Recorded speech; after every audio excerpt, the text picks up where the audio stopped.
Rian, pemuda sederhana dari kampung yang merantau ke Jakarta, bekerja sebagai pelayan di sebuah kafe populer yang sering dikunjungi wisatawan asing. Hidupnya keras. Gajinya pas-pasan untuk mengirim uang ke kampung. Suatu sore, ia mendapat masalah besar ketika Emily Charter, turis bule cantik dan perfeksionis, menuduhnya mencuri ponsel mahalnya. Rian hampir dipecat dan terancam dibawa ke kantor polisi. Namun, saat kebenaran terungkap, Emily dihantui rasa bersalah. Dari permintaan maaf yang canggung, hubungan mereka berubah menjadi kedekatan yang tak pernah mereka duga. Tapi perbedaan budaya, status, dan masa lalu Rian menjadi tembok besar yang menghalangi cinta mereka. Suara mesin espresso berdengung pelan di sudut kafe. Aroma kopi dan roti panggang memenuhi udara siang itu. Rian, pemuda 24 tahun berkulit sawo matang dengan tubuh kurus tapi tegap, sibuk membersihkan meja dekat jendela. Kafe ini terletak di kawasan turis di Jakarta, tempat para wisatawan asing hilir mudik mencari kopi dan makanan ringan. Hidup Rian tak pernah mudah. Setiap bulan, sebagian besar gajinya ia kirim ke kampung untuk membantu biaya sekolah adiknya. Ia sendiri tinggal di kamar kos sempit, cukup untuk tidur dan menaruh beberapa pakaian. Hari ini, ia datang lebih awal karena shift siangnya dimulai pukul 12. Baru saja ia menumpuk piring kotor ke nampan. Pintu kafe terbuka. Seorang wanita bule tinggi dengan rambut pirang bergelombang masuk sambil menenteng tas branded. Emily Charter. Rian pernah melihatnya beberapa kali datang ke kafe ini. Sikapnya selalu percaya diri, bahkan terkesan galak. Ia berbicara bahasa Indonesia dengan logat asing yang jelas, dan semua pegawai kafe tahu, Emily tidak suka menunggu. "Rian, kamu layani meja itu?" "Ya," kata manajer, Bu Rina, sambil memberi isyarat ke arah Emily. Rian mengangguk sopan, mengambil buku menu, lalu berjalan mendekat. "Selamat siang, mau pesan apa, Mbak?" tanyanya ramah. Emily menatap menu sebentar. 1 cappuccino panas, dan croissant. "Cepat." "Ya, saya buru-buru." Rian mencatat, lalu segera menuju kasir. Pesanan disiapkan, dan ia mengantarnya ke meja. "Silakan, Mbak," ucap Rian sambil meletakkan cappuccino dan croissant di depannya. Emily hanya mengangguk singkat. Rian berbalik hendak pergi, namun tiba-tiba terdengar suara keras. "Hei, HP saya mana?" teriak Emily. Semua orang di kafe menoleh. Emily berdiri dari kursinya, wajahnya tegang. "HP saya ada di meja ini tadi. Sekarang hilang," katanya dengan nada tinggi. Rian menoleh, bingung. "HP Mbak hilang? Mungkin jatuh atau..." "Jangan pura-pura tidak tahu," potong Emily dengan nada menuduh. "Tadi cuma kamu yang dekat-dekat meja ini. Kamu yang ambil, kan?" Jantung Rian berdegup kencang. Beberapa pelanggan mulai berbisik-bisik, memandangnya seolah ia memang pencuri. "Mbak, saya tidak." "Tolong keluarkan isi kantong kamu sekarang juga," bentak Emily. Bu Rina buru-buru menghampiri. "Ada apa ini?" "Bu, HP saya iPhone terbaru. Tadi ada di meja. Sekarang hilang setelah pelayan ini datang," kata Emily sambil menunjuk Rian. Bu Rina memandang Rian dengan wajah bingung dan khawatir. "Rian, coba tunjukkan isi kantongmu." Rian menghela napas kesal. Ia mengeluarkan ponsel lamanya, dompet tipis, dan kunci kos dari saku celana. "Tidak ada iPhone." "Bu, saya nggak ambil apa-apa," tegasnya. Emily tidak percaya. "Kalau bukan dia, siapa lagi? Kalian di sini saling melindungi, ya? Oke, saya panggil polisi," katanya sambil mengeluarkan ponselnya, lalu terhenti. Semua orang memandangnya. Di tangannya kini ada ponsel yang katanya hilang. Emily memeriksa ponsel itu dengan ekspresi terkejut. "Apa ini?" gumamnya. Wajahnya memerah. "Oh, ternyata HP-nya ada di tas belanja saya." Keheningan melanda kafe. Beberapa pelanggan saling berpandangan. Ada yang menahan tawa.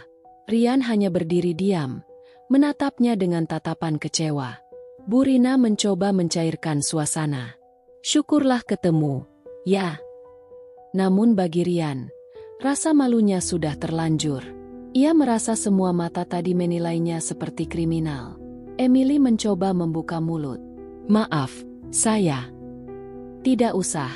Potong Rian dingin. Saya harus lanjut kerja. Ia berjalan menjauh, berusaha menahan amarah. Siang itu berlalu lambat. Rian terus teringat tatapan curiga semua orang tadi. Meski tahu ia tidak bersalah, rasa sakit di hatinya tidak mudah hilang. Sore hari, saat hendak pulang, Bu Rina menepuk bahunya. Kamu nggak apa-apa, kan, Rian? Rian mengangguk singkat. Saya cuma capek, Bu. Di luar kafe, Rian melihat Emily berdiri di dekat mobilnya. Ia menunggu, lalu melangkah mendekat. Rian, saya mau minta maaf. Tadi saya terlalu cepat menuduh. Tidak usah, Mbak. Jawab Rian singkat tanpa menatapnya. Saya tahu Mbak tidak akan benar-benar mengerti rasanya dituduh mencuri hanya karena saya orang kecil. Emily terdiam. Kata-kata Rian menusuknya. Ia ingin membalas, tapi tidak tahu harus berkata apa. Rian melangkah pergi, meninggalkannya berdiri sendiri. Di perjalanan pulang, Rian memandangi jalanan Jakarta yang padat.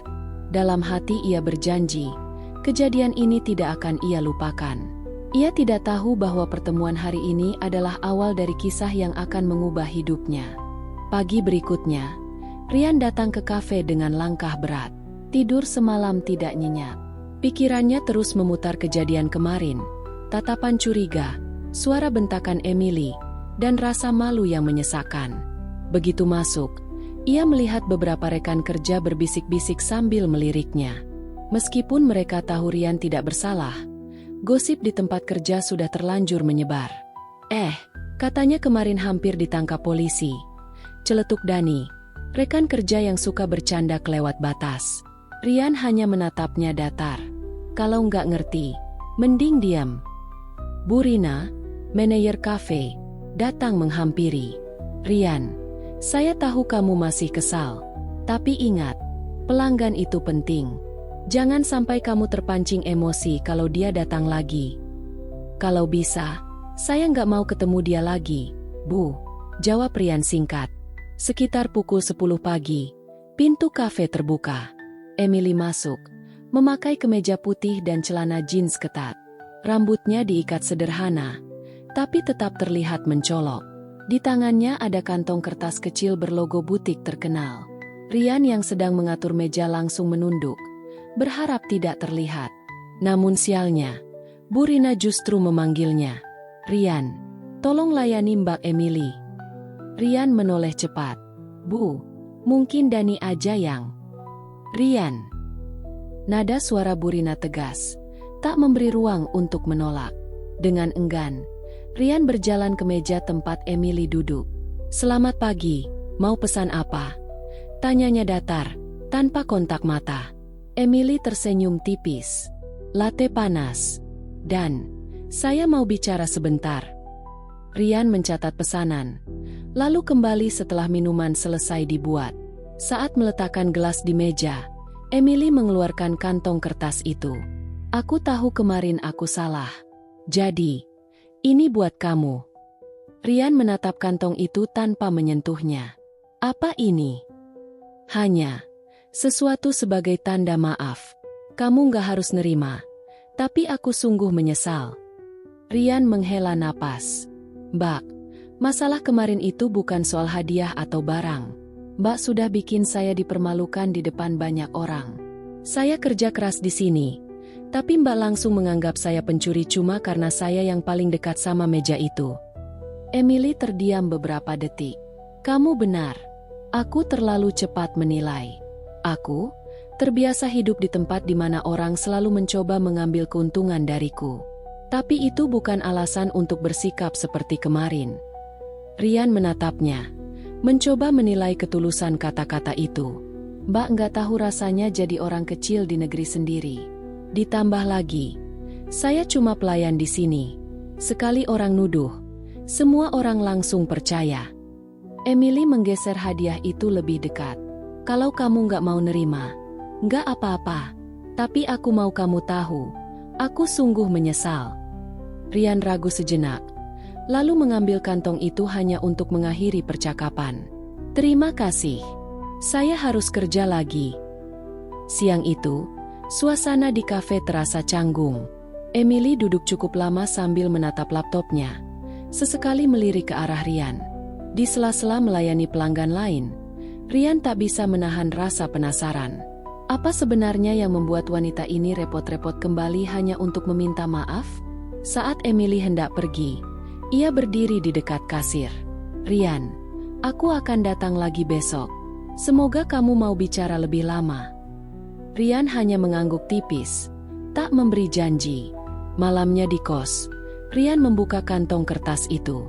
Di dalamnya ada sebuah jam tangan berdesain simpel tapi terlihat mahal, dan secari kertas bertuliskan, "Semoga waktumu ke depan tidak lagi terbuang untuk hal-hal yang menyakitkan." Emily. Rian memandangi jam itu cukup lama. Ia tak terbiasa menerima barang mahal, apalagi dari orang asing. Namun entah kenapa, kali ini hatinya sedikit melunak. Keesokan harinya, Emily benar-benar datang lagi. Ia memesan menu yang sama dan sengaja duduk di meja yang sama pula. Kali ini, Rian melayaninya tanpa terlalu dingin. "Kamu orang mana?" tanya Emily setelah Rian mengantarkan pesanan. "Wonogiri," jawab Rian singkat. "Itu di Jawa Tengah, kan? Jauh sekali." Rian mengangguk. "Iya, saya merantau ke Jakarta 3 tahun lalu. Awalnya kerja serabutan, baru setahun ini di kafe." Emily menatapnya dengan rasa ingin tahu. "Kamu nggak kuliah?" Rian tersenyum miris. "Kalau saya kuliah, mungkin sekarang saya nggak nyapu lantai di sini." Ucapan itu membuat Emily terdiam. Ia mulai menyadari betapa jauhnya dunia mereka. Namun alih-alih membuatnya menjauh, rasa penasaran itu justru bertambah. Menjelang sore, kafe sepi. Emily memanggil Rian. "Kalau kamu nggak sibuk, duduk sebentar." Rian ragu. "Saya lagi kerja, Mbak." "Sebentar saja. Anggap ini break." Akhirnya Rian duduk. Emily mulai bercerita bahwa ia datang ke Indonesia untuk urusan bisnis keluarganya, sekaligus liburan. Ayahnya adalah pengusaha properti di Australia. Ia sendiri mengelola beberapa bisnis kecil di Sydney. "Jadi kamu orang kaya?" ujar Rian. Emily tersenyum. "Bisa dibilang begitu." Mereka mengobrol hampir setengah jam. Rian mulai melihat sisi lain dari Emily. Tidak hanya galak, tapi juga punya rasa humor. Namun ia tetap menjaga jarak. Baginya, perbedaan mereka terlalu besar untuk diabaikan. Sebelum pulang, Emily berkata, "Rian, aku tahu kita beda dunia. Tapi, aku ingin kenal kamu lebih dekat. Tidak ada alasan khusus. Hanya, aku merasa kita harus berteman." Rian tidak langsung menjawab. Dalam hatinya, ia tahu hubungan dengan orang seperti Emily bisa membawa masalah. Tapi ia juga tidak bisa menolak rasa penasaran yang mulai tumbuh. "Baiklah, Mbak. Tapi ingat, saya cuma orang biasa." Emily tersenyum. Justru itu yang menarik. Hari itu, Rian pulang dengan pikiran bercampur aduk. Ia masih ingat sakit hati akibat tuduhan kemarin, tapi juga mulai melihat Emily dalam cahaya yang berbeda. Ia tidak tahu bahwa pertemuan-pertemuan kecil ini akan menyeretnya ke dalam hubungan yang jauh lebih rumit dari yang ia bayangkan. Sudah 3 hari sejak Emily kembali datang ke kafe. Kini, kehadirannya bukan lagi sesuatu yang membuat Rian kesal seperti dulu. Setiap kali dia datang, suasana terasa aneh, ada canggung, tapi juga ada rasa penasaran. Pagi itu, Rian sedang membersihkan meja saat Dani, rekan kerjanya yang suka nyinyir, mendekat sambil nyengir. Ri, bule itu nyariin kamu lagi, tuh. Jangan-jangan, ada rasa, ya?" godanya. Rian menghela napas. Kerja yang benar, Dan. Tapi Dani tidak berhenti. "Hati-hati, Ri. Kalau sampai dia baper, terus kamu nggak bisa bales, bisa runyam." Rian memilih diam. Ia tahu Dani hanya ingin memancing reaksi. Tapi gosip di kafe sudah mulai beredar. Pelayan miskin dekat sama pelanggan bule cantik. Sekitar jam 10, Emily muncul dengan gaun kasual berwarna biru muda. Rambutnya dibiarkan terurai. Seperti biasa, ia langsung duduk di meja favoritnya. "Selamat pagi, Ryan," sapa Emily sambil tersenyum. "Pagi," jawab Ryan singkat, berusaha tetap profesional. Hari itu, Emily tidak hanya memesan kopi dan roti. Ia juga membawa sekotak brownies. "Aku bikin sendiri. Coba, ini untuk kamu dan teman-teman di sini," katanya. Ryan terdiam sebentar, lalu mengambil kotak itu. "Terima kasih." Namun Dani yang melihat dari jauh langsung berbisik ke pegawai lain. "Tuh kan, udah mulai dibawain makanan. Entar juga dibawain cinta." Bisik-bisik itu terdengar sampai ke telinga Ryan. Ia berusaha mengabaikan, tapi suasana kerja jadi tidak nyaman. Sore hari, saat kafe mulai sepi, Emily mengajak Ryan duduk di mejanya. "Aku tahu kamu masih agak canggung sama aku," kata Emily pelan. "Aku cuma mau bilang, kemarin itu salahku, dan aku ingin benar-benar perbaiki hubungan kita. Kalau kamu mau, kita bisa mulai dari nol." Ryan menatapnya beberapa detik. Nol itu artinya nggak ada prasangka, nggak ada gosip, nggak ada orang yang salah paham. Susah kalau kita di sini. Emily mencondongkan badan. "Kenapa?" "Karena orang suka ngomong.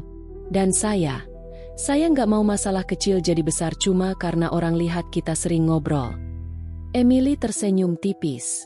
"Kalau gitu, biarin aja. Mereka nggak tahu apa-apa soal kita."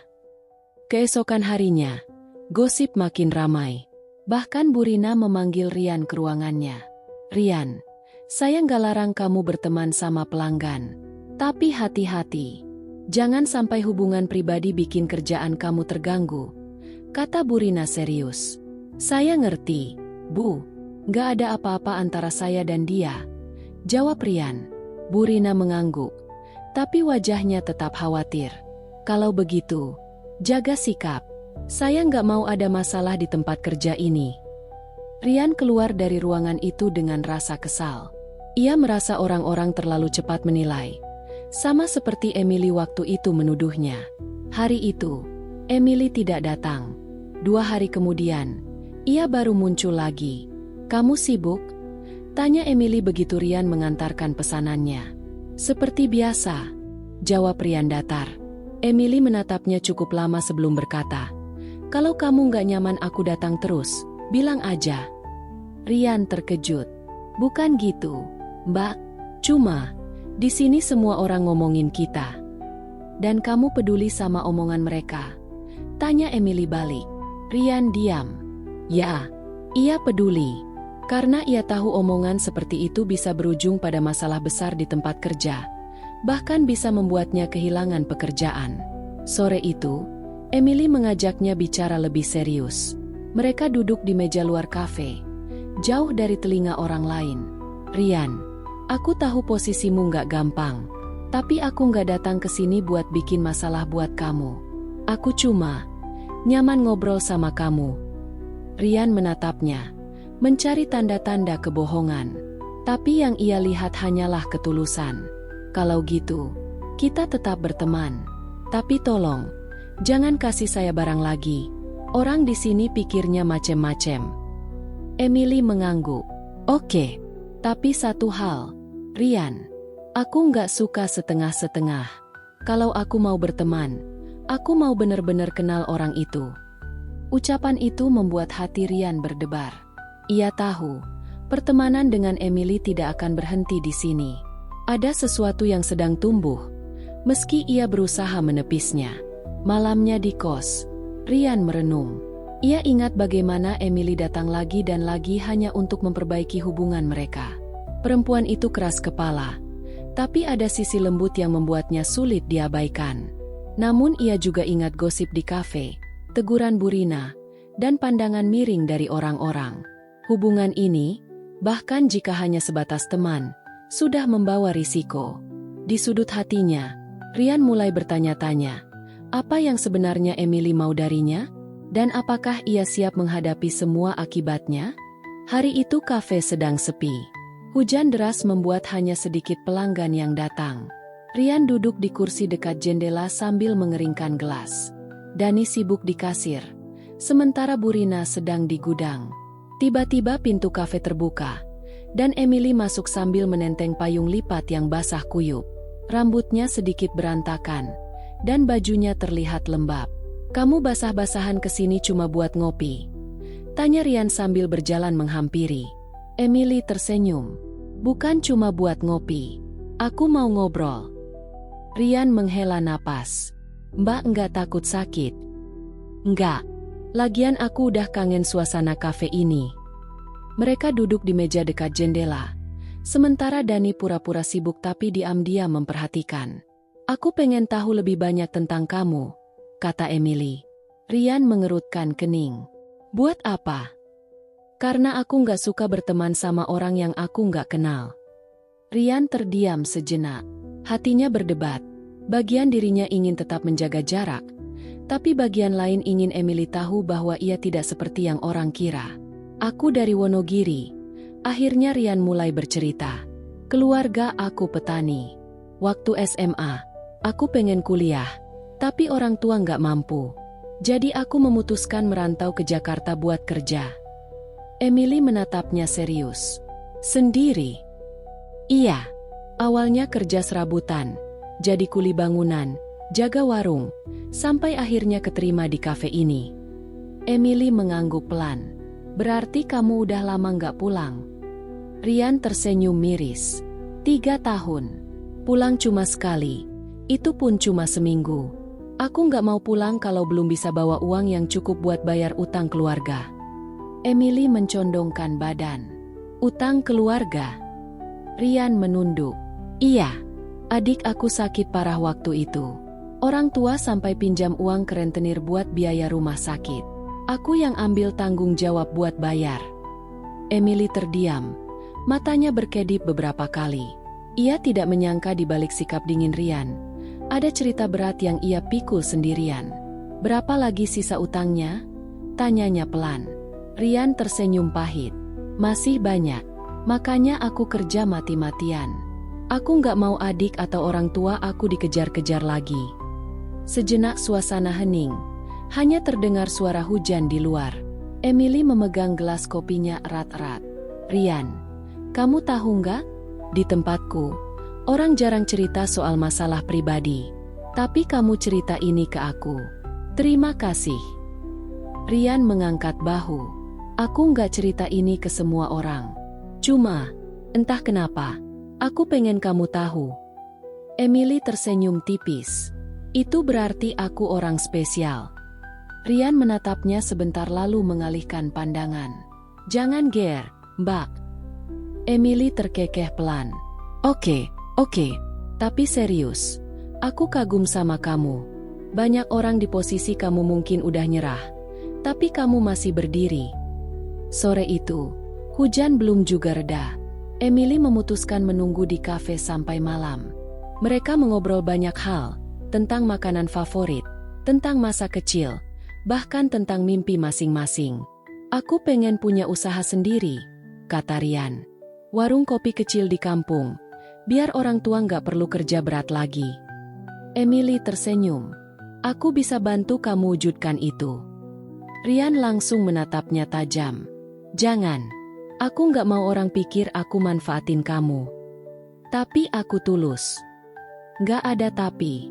Kalau aku mau berhasil, aku mau karena kerja keras sendiri." Emily terdiam. Ada rasa kagum sekaligus kesal. Kagum karena Rian punya harga diri tinggi, kesal karena ia menolak bantuan yang sebenarnya tulus. Menjelang jam tutup, hujan mulai mereda. Emily berdiri sambil meraih tasnya. "Rian, terima kasih udah cerita. Aku janji nggak akan cerita ini ke orang lain." Rian mengangguk. "Jangan janji kalau nggak bisa dipegang." Emily menatapnya. "Aku pegang kata-kataku." Saat Emily keluar, Rian memperhatikannya berjalan menuju taksi. Di kepalanya, ia mulai sadar, Emily bukan hanya pelanggan biasa. Perempuan itu mulai masuk terlalu jauh ke dalam hidupnya. Malam itu, di kamar kos, Rian berbaring sambil memikirkan obrolan tadi. Ia tahu membuka masa lalu pada Emily adalah langkah besar. Tapi anehnya, ia tidak menyesal. Justru ada rasa lega. Yang ia takutkan sekarang adalah satu hal, perasaan. Karena kalau ia mulai menyukai Emily, ia tahu akan banyak masalah menunggu di depan.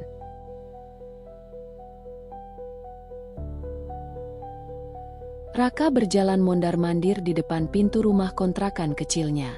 Hatinya gelisah sejak semalam. Setelah kejadian di kafe ketika Megan memeluknya karena lega masalah handphone selesai, Raka merasa ada sesuatu yang berbeda. Sentuhan itu meninggalkan rasa hangat aneh yang membuatnya susah tidur. Tapi di sisi lain, ia merasa bersalah. Megan masih belum tahu bahwa ia sebenarnya hanyalah TKI biasa, bekerja serabutan, bukan manajer kafe seperti yang dia kira. Sejak awal, Raka memang tidak pernah bermaksud menipu. Semua berawal dari salah paham Megan yang mengira ia pemilik atau manajer kafe tempat ia bekerja. Karena panik dan malu, Raka membiarkan saja anggapan itu. Ia pikir, cepat atau lambat Megan akan tahu sendiri. Tapi sampai sekarang, Megan belum tahu kebenarannya. Pagi itu, Raka memutuskan untuk pergi kerja lebih awal. Ia berharap bisa menghindari pertemuan dengan Megan untuk sementara waktu. Setidaknya sampai ia bisa memikirkan cara yang tepat untuk jujur. Namun, rencana itu gagal total. Begitu ia sampai di kafe, Megan sudah duduk di sudut, tersenyum sambil melambaikan tangan.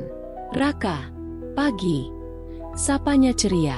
Raka berusaha tersenyum, walau hatinya deg-degan. "Pagi, Megan. Datang pagi sekali." Megan mengangkat bahu. "Aku nggak bisa tidur. Terus kepikiran kamu. Aku mau ngajak kamu makan siang nanti. Gimana?" Raka terdiam. Sebenarnya ia ingin menolak. Tapi sorot mata Megan membuatnya susah untuk berkata tidak. "Ya boleh," jawabnya pelan. Sepanjang pagi, Raka bekerja seperti biasa. Tapi pikirannya kemana-mana. Ia ingat ucapan temannya, Budi, kemarin malam. "Rak, kalau kamu terus nutupin kebenaran, kamu bakal nyesel." Cewek itu kelihatannya tulus. Mending jujur sebelum dia tahu dari orang lain. Kata-kata itu terus terngiang di kepalanya. Tapi setiap kali ia ingin bicara, ada saja halangan. Apalagi melihat Megan tersenyum lebar dan bercerita dengan semangat, membuatnya takut kalau kebohongan ini justru akan menghancurkan segalanya. Siang itu, mereka makan di sebuah warung sederhana dekat taman kota. Megan terlihat nyaman, padahal jelas tempat itu jauh dari gaya hidup orang asing kebanyakan. "Aku suka tempat kayak gini," kata Megan sambil menyendok nasi goreng. "Rasanya lebih nyata." Raka tersenyum. "Aku pikir kamu nggak akan suka." "Kenapa nggak? Makanan enak itu nggak harus mahal, kan?" jawab Megan santai. Ucapan itu membuat Raka sedikit lega. Tapi justru karena itulah rasa bersalahnya semakin besar. Kalau Megan benar-benar orang yang sederhana dan bisa menerima apa adanya, kenapa ia harus menutupi identitasnya? Ketika mereka sedang makan, tiba-tiba muncul seorang pria bule berperawakan tinggi mendekat. Megan langsung menegang. "Michael?" Suara Megan terdengar kaget sekaligus tidak nyaman. Pria itu tersenyum tipis. "Megan, aku nggak nyangka ketemu kamu di sini." Raka menatap mereka bergantian. "Teman kamu?" tanyanya hati-hati. Megan terlihat ragu, lalu menjawab singkat, "Mantan." Raka langsung merasa suasana berubah. Michael duduk tanpa diminta, lalu mulai berbicara seolah Raka tidak ada di situ. Dari obrolan mereka, Raka bisa menebak bahwa Michael adalah mantan pacar Megan yang pernah tinggal di Bali beberapa tahun lalu. "Aku dengar kamu kerja di sini sekarang," kata Michael sambil melirik Raka. "Dan ini siapa?" Megan menatap Raka sejenak, lalu menjawab, "Ini Raka. Dia yang bantu aku waktu kehilangan handphone." Michael tersenyum sinis. "Oh, pahlawan, ya?" Nada suaranya membuat Raka sedikit tersinggung, tapi ia menahan diri. Setelah beberapa menit yang terasa seperti sejam, Michael akhirnya pergi. Tapi Raka bisa merasakan kalau Megan tidak nyaman sepanjang sisa makan siang itu. Ketika mereka berjalan pulang, Megan tiba-tiba berkata, "Raka, maaf kalau tadi canggung. Michael itu masa lalu yang gak terlalu menyenangkan." Raka mengangguk. "Aku ngerti. Gak usah dipikirin." Namun, dalam hati, Raka bertanya-tanya, jika Michael muncul lagi dalam hidup Megan, apakah ia akan kehilangan kesempatan? Malamnya, Raka duduk di beranda rumah kontrakannya. Angin malam membawa aroma hujan. Ia menatap langit dan menarik napas panjang. Ia sadar, cepat atau lambat ia harus memilih. Terus berbohong demi mempertahankan hubungan ini, atau jujur dan siap menerima risiko kehilangan Megan. Di sisi lain kota, Megan duduk di kamarnya, memandangi layar ponsel. Ada pesan dari Michael yang belum ia buka. Tangannya gemetar. Ia tahu, jika ia membalas, masa lalu yang sudah ia tinggalkan bisa saja kembali menghancurkan semuanya. Tapi entah kenapa, rasa penasaran membuatnya ingin tahu apa yang Michael mau. Tanpa sadar, dua hati itu sama-sama dihantui oleh masa lalu dan kebohongan yang belum terungkap. Dan di antara keduanya, jarak yang tadinya mulai dekat kembali terasa jauh. Raka berjalan cepat menyusuri gang sempit di belakang pasar. Udara panas bercampur bau amis ikan membuatnya sedikit mual, tapi dia terus melangkah. Pikirannya kacau. Sejak pagi, teleponnya terus bergetar karena pesan dari teman-teman sesama TKI yang mendengar kabar tentang perselisihan dirinya dengan Emily. "Lu beneran nyolong HP cewek bule itu?" tanya salah satu teman lewat pesan suara. Raka hanya membalas singkat, "Enggak. Nanti gue jelasin." Dia tahu, gosip seperti ini bisa menyebar cepat. Di lingkungan mereka, satu kabar bisa berubah berkali-kali sampai orang lupa versi aslinya. Sementara itu, di rumah kontrakan sederhana, Ibu Raka sedang duduk di kursi rotan sambil mengelus foto anaknya yang diambil sebelum berangkat kerja di luar negeri. Wajahnya sedih, tapi matanya penuh keyakinan. "Anakku nggak mungkin begitu," gumamnya. Hari itu, Raka memutuskan untuk bertemu Emily di sebuah kafe kecil di pinggir jalan. Tempatnya sederhana, tapi cukup nyaman. Emily sudah menunggu, duduk di pojok sambil memainkan sendok di tangannya. Wajahnya terlihat tegang. Begitu Raka duduk, Emily langsung berbicara tanpa basa-basi. "Raka, aku sudah cek lagi CCTV di tempat itu. Dan, aku rasa aku salah menuduhmu." Raka terdiam. Dia tidak langsung merespons, hanya menatap Emily dengan mata yang campur aduk antara marah, lega, dan sedikit sakit hati. "Aku lihat ternyata yang mengambil HP-ku adalah anak kecil yang lewat di dekat meja. Aku minta maaf," ucap Emily lirih. Raka menghela napas panjang. "Emily, kamu tahu nggak, tuduhan kamu itu bisa menghancurkan hidup orang? Aku di sini kerja keras buat keluarga. Satu gosip aja bisa bikin aku kehilangan semua." Emily menunduk. "Aku tahu. Aku salah. Aku cuma panik waktu itu. Aku takut kehilangan semua dataku di HP. Aku nggak mikir panjang." Suasana hening beberapa detik. Hanya suara gelas yang diletakkan pelayan di meja. "Aku maafin kamu, Emily. Tapi tolong, jangan pernah seenaknya menuduh orang lagi," kata Raka pelan. Emily mengangguk. "Terima kasih, Raka. Aku janji nggak akan mengulanginya." Percakapan itu membuka sedikit celah keakraban di antara mereka. Setelah itu, Emily mulai sering mengajak Raka mengobrol. Dia penasaran dengan kehidupan Raka di Indonesia, keluarganya, perjuangannya mencari nafkah. Semakin lama, rasa bersalahnya berubah menjadi rasa kagum. Namun, hubungan mereka tak berjalan mulus.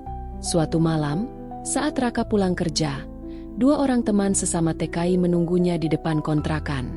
"Rak, hati-hati sama tuh bule. Gue denger dia punya koneksi sama polisi. Kalau dia mau, dia bisa bikin lu dideportasi kapan aja," ujar salah satunya. Raka hanya tersenyum miris. "Gue tahu, tapi dia udah minta maaf. Gue percaya sama kata-katanya." Temannya menggeleng. "Percaya boleh, Tapi jangan sampai lu lengah. Dunia orang kaya itu beda, Rak.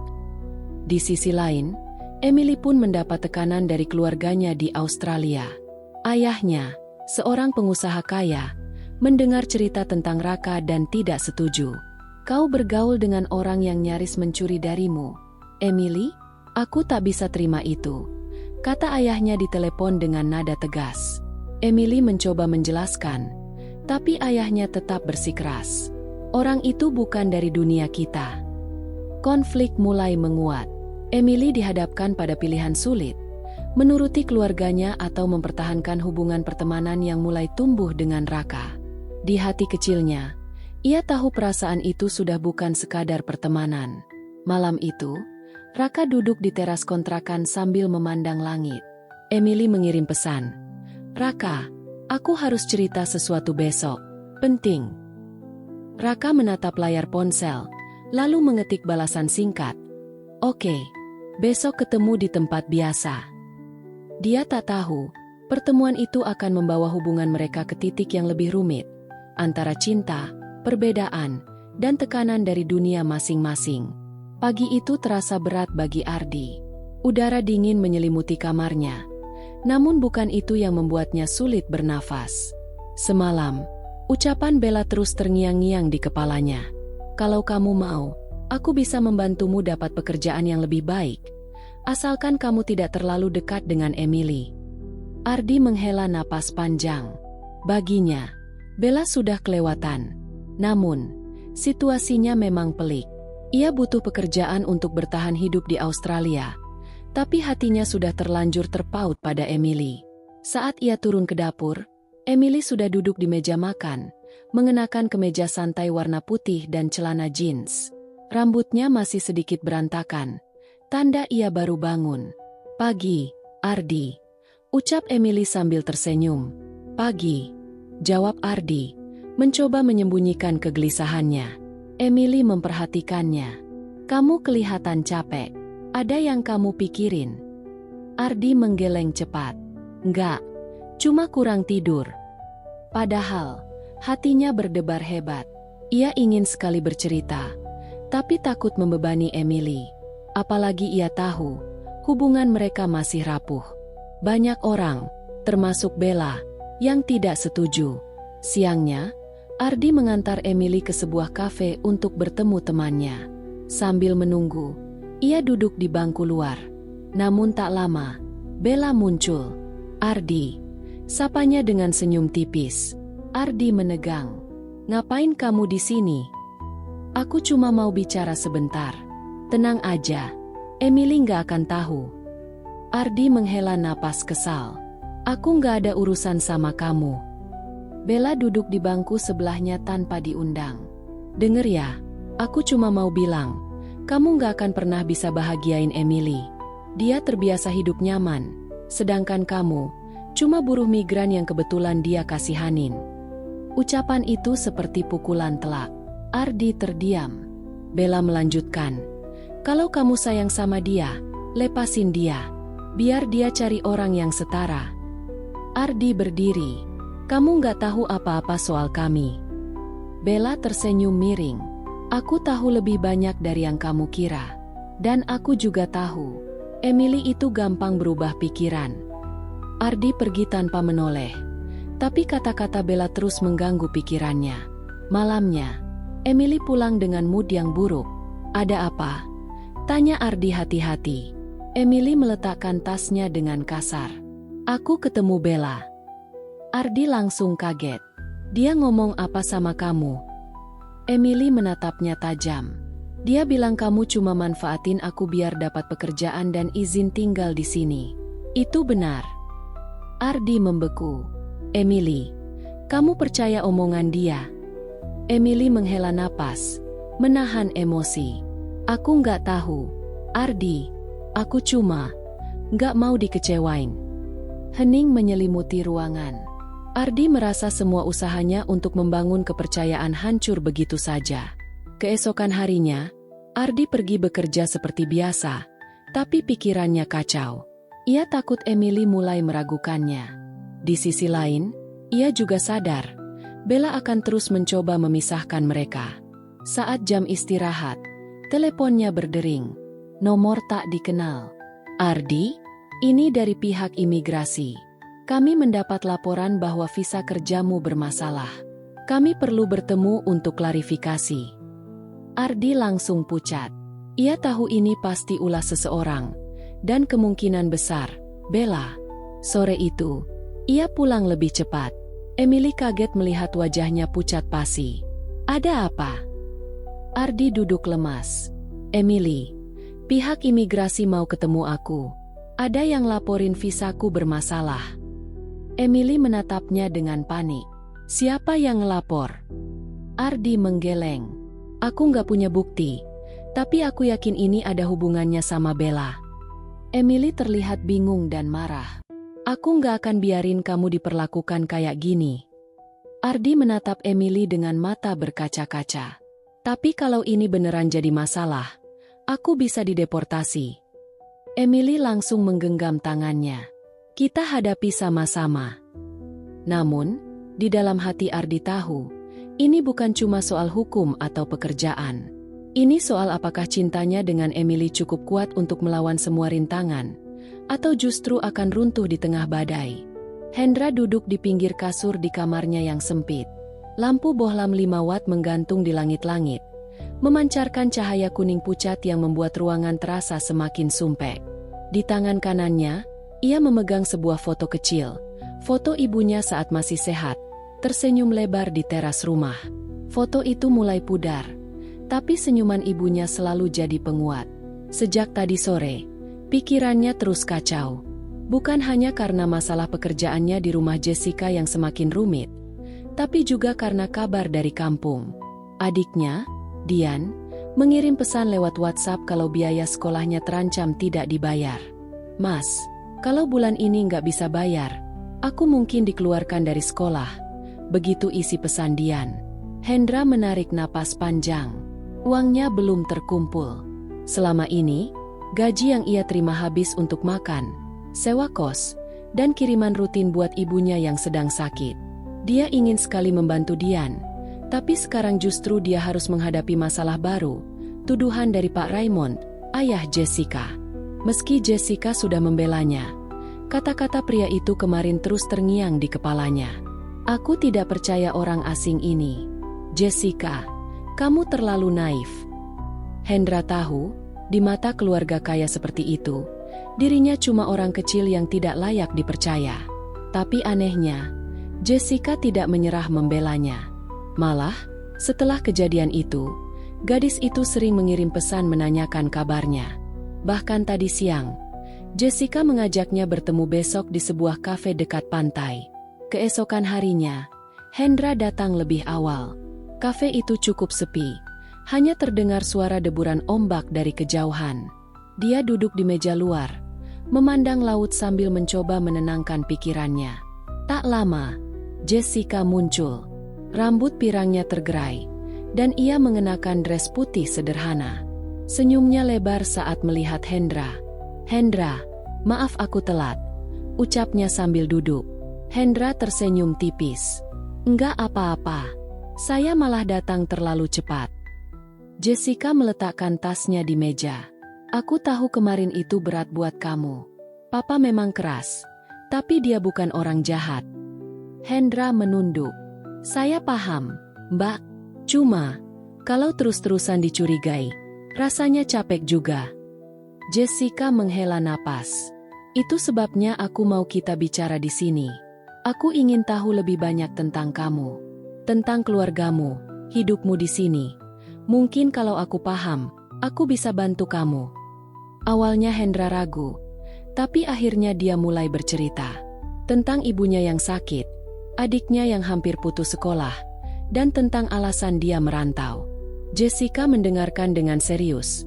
Matanya sesekali berkaca-kaca. Hendra. Jessica menatapnya lekat-lekat. Kamu nggak sendirian. Aku akan cari cara supaya papa percaya sama kamu. Hendra ingin mengucapkan terima kasih, tapi sebelum sempat, seseorang menghampiri meja mereka. Seorang pria muda tinggi berambut pirang, Andrew. Wajahnya tampan, Tapi sorot matanya dingin. Dia menatap Hendra dari ujung kepala sampai kaki dengan tatapan merendahkan. "Jess, apa yang kamu lakukan di sini sama dia?" Suara Andrew tajam. Jessica tampak kaget.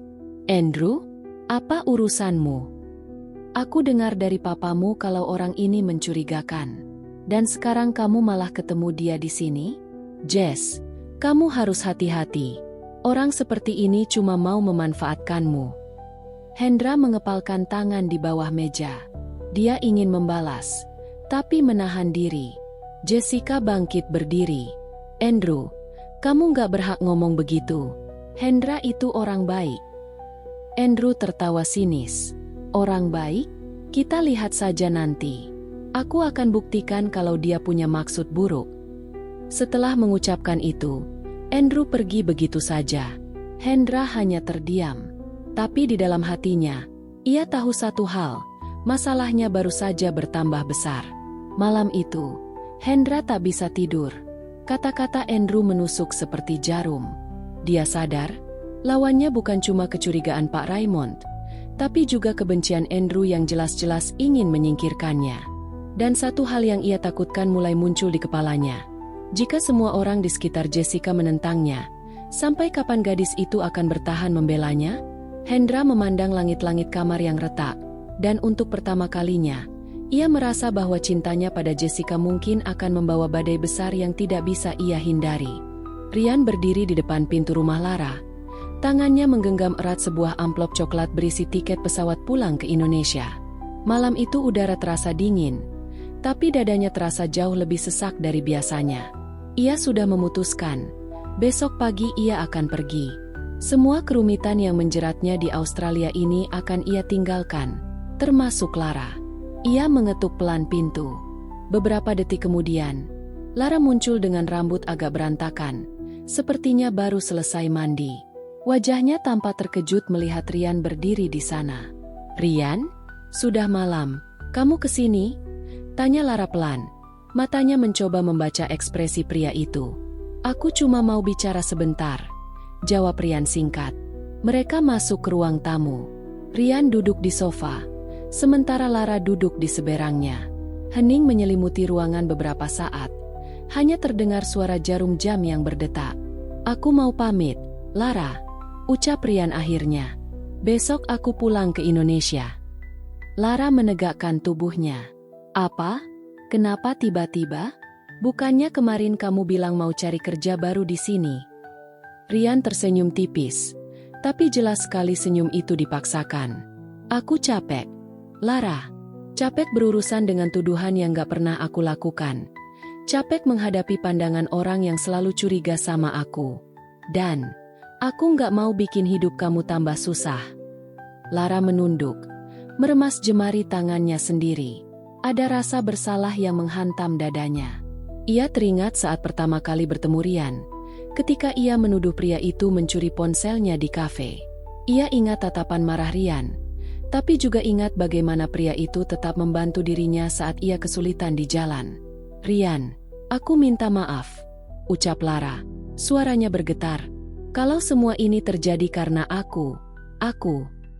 Bukan salah kamu," potong Ryan. "Mungkin ini memang waktunya aku balik.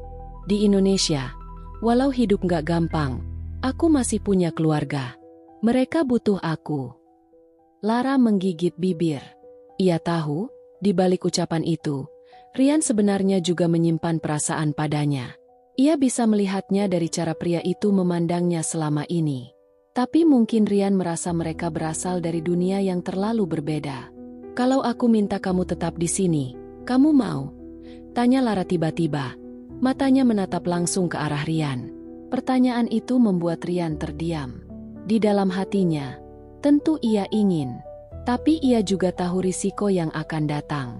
"Kamu tahu jawabannya," ujarnya pelan. "Tapi kamu juga tahu kenapa aku nggak bisa."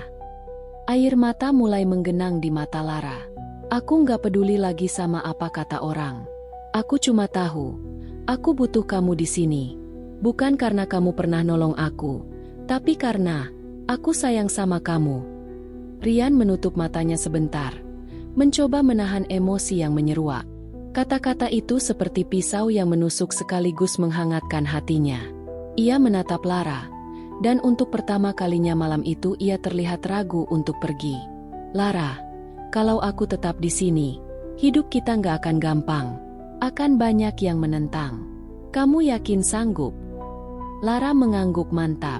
"Kalau aku bisa menghadapi kamu waktu aku yakin kamu pencuri, aku juga bisa menghadapi dunia waktu aku yakin kamu orang yang aku cintai."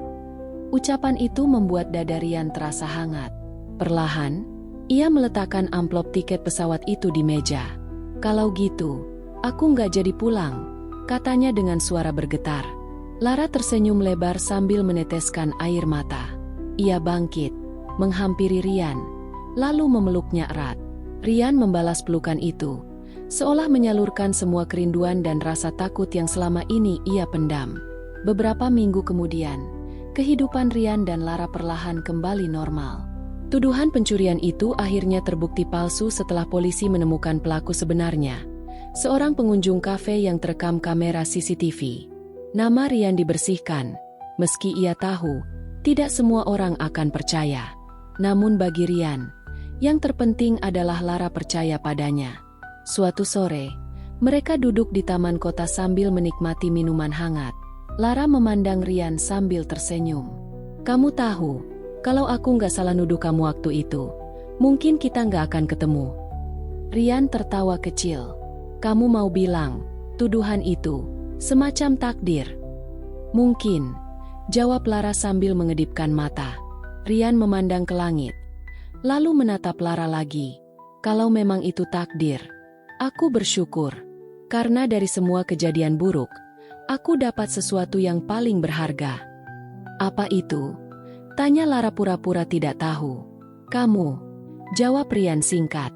Lara tersenyum sambil meraih tangan Rian. Mereka berdua terdiam, menikmati suasana sore itu. Tidak ada lagi rasa curiga, tidak ada lagi jarak. Hanya ada keyakinan bahwa meski mereka berasal dari dua dunia yang berbeda, mereka memilih untuk berjalan bersama. Dan bagi Rian, itulah kemenangan terbesarnya.